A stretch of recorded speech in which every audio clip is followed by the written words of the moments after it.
Okay, so what we're going to do in this video is look at look at the main option that you would use to export your animations ready for Unity. So this is the process that I would like you to use.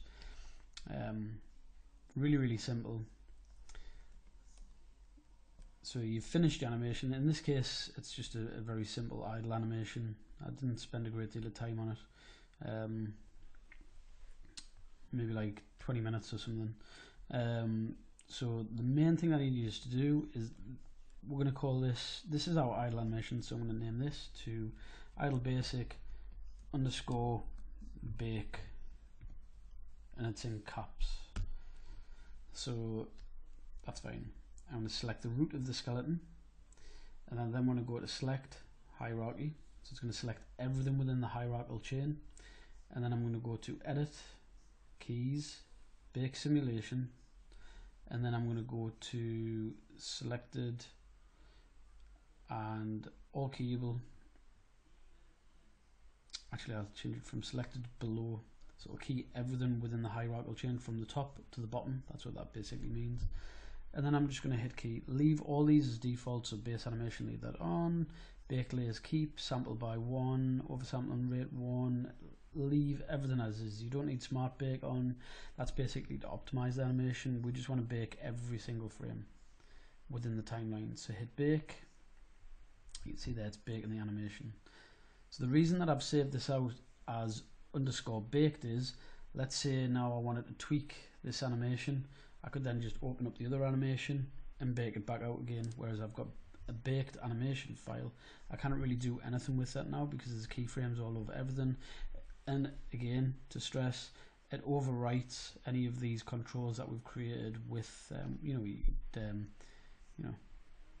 it overwrites any keys that we'll have on the IK controls, because effectively what it does is it takes it from being an IK animation to a full FK baked animation pretty much. So that's kind of the whole sort of gist with that.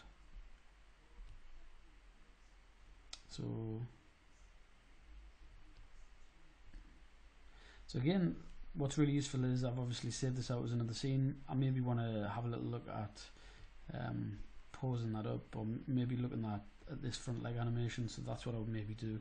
I'd bake it out, I'd see how it looks in Unity, I'd reapply this setting. So go file, let's select the root of the skeleton and the base mesh, go to file, export selection, because we're only selecting these two elements, go within the checkbox and make sure file type FBX export.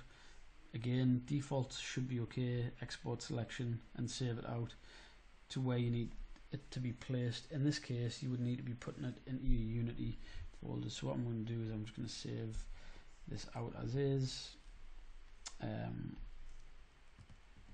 But that's the settings that you should be using. Just save, exporting it out. You should be selecting the root of the skeleton, go and edit, keys, bake simulation, it'll bake the skeleton, and then when you come to export, select the root of the skeleton, select the mesh, and then go to file, export selection, export as an FBX. So that's how you'd go about exporting your animation as FBX.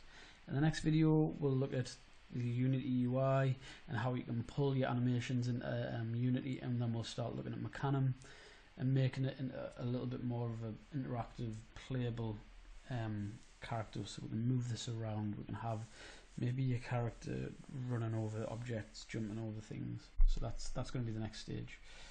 Okay, I'll see you in the next video.